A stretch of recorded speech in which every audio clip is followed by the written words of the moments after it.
Welcome to The Explainer. Today, we're unpacking a seriously ambitious, honestly fascinating blueprint for the future of learning. We're looking at the foundational text of something called the IA Live Knowledge Constitution.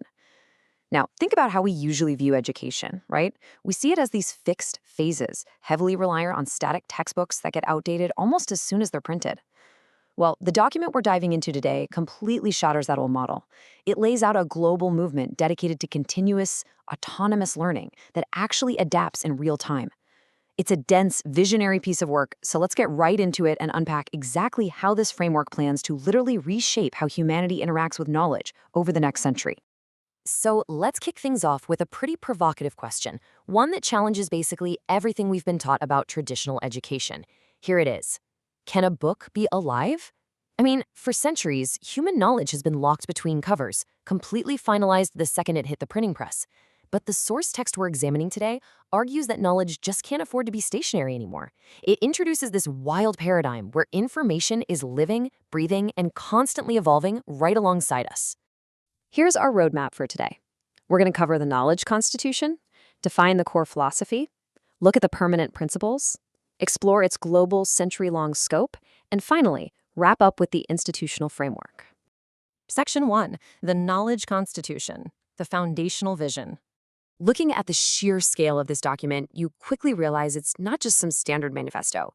It's explicitly designed to serve as the philosophical, educational, and organizational framework for a massive global movement. Its whole purpose is to guide the creation, preservation, and transmission of what they call living knowledge. And just look at the horizon they're targeting here, labeling it the Foundational Edition 2026 to 2100. The creators are explicitly engineering a text with this built-in expectation of longevity. I mean, we're talking about looking ahead nearly 8 decades, laying down a long-term architecture for how knowledge will be managed for generations, stretching all the way to the dawn of the next century. Section 2. Defining the core philosophy, unpacking the vocabulary.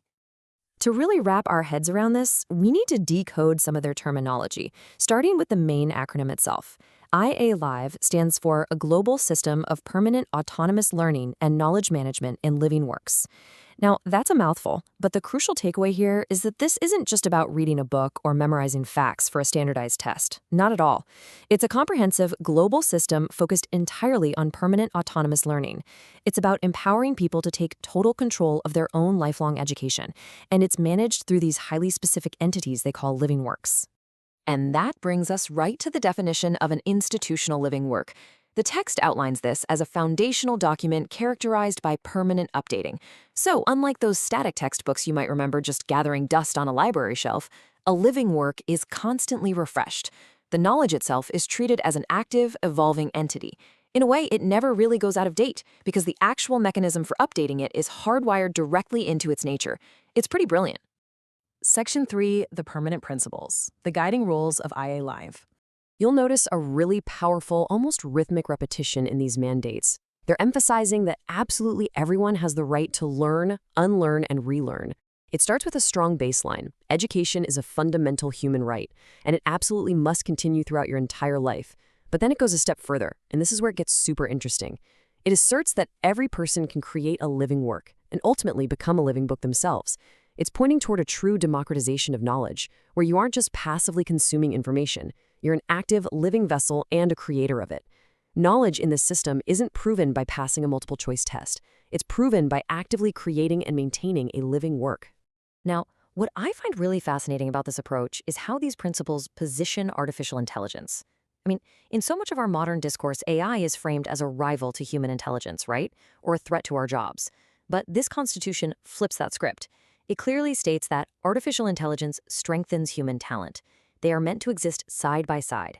AI, along with other emerging tech, is explicitly woven into this framework as a supportive tool, something to elevate what we as human beings are already naturally capable of achieving. Surprisingly, this framework reaches way beyond just traditional academics. It specifically mandates that democracy and freedom have to guide the development of knowledge. It also explicitly states that nature is a heritage we must protect. And, perhaps the most unique thing I've ever seen in an educational document, it includes a principle stating that natural nutrition promotes physical, mental, and emotional health. It's a completely holistic view. It treats the learner not just as a brain waiting to be filled with data, but as a biological, social, and civic being whose overall well-being is deeply interconnected with their capacity to learn. Section 4, a global, century-long scope. Who is this for? So with those holistic principles locked in, we naturally have to ask, who exactly is this massive constitution intended for? Well, looking at the breakdown, the intended audience leaves literally no one behind. Over on the individual side, we see everyone from small children and youth to older adults, families, educators, and researchers. Move over to institutions, and it lists schools, universities, companies, and governments.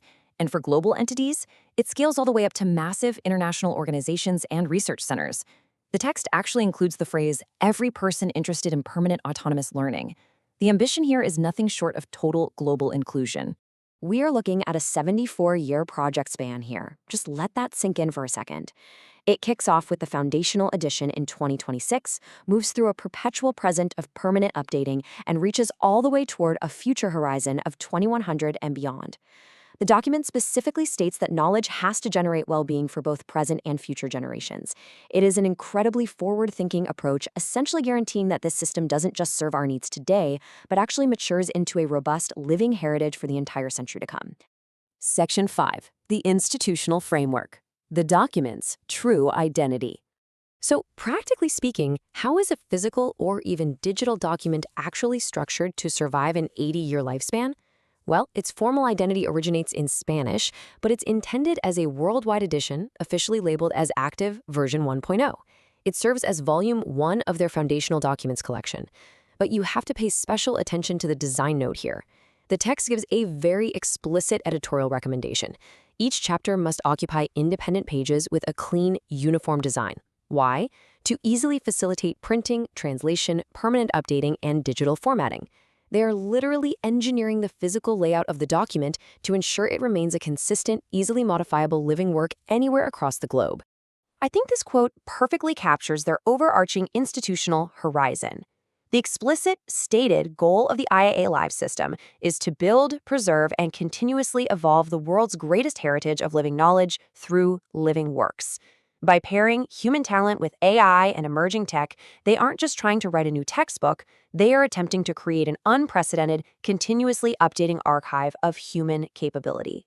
It is honestly a breathtaking vision of what education and knowledge management could look like in the very near future. It's a massive shift from static memorization to dynamic, lifelong creation. So, as we wrap up this explainer, I want to leave you with a provocative thought to carry with you. If we are truly entering an era defined by continuous, autonomous learning, a future where absolutely every person has the potential to become a living book, how will you write your own living work? Keep learning, stay curious, and we'll see you in the next one.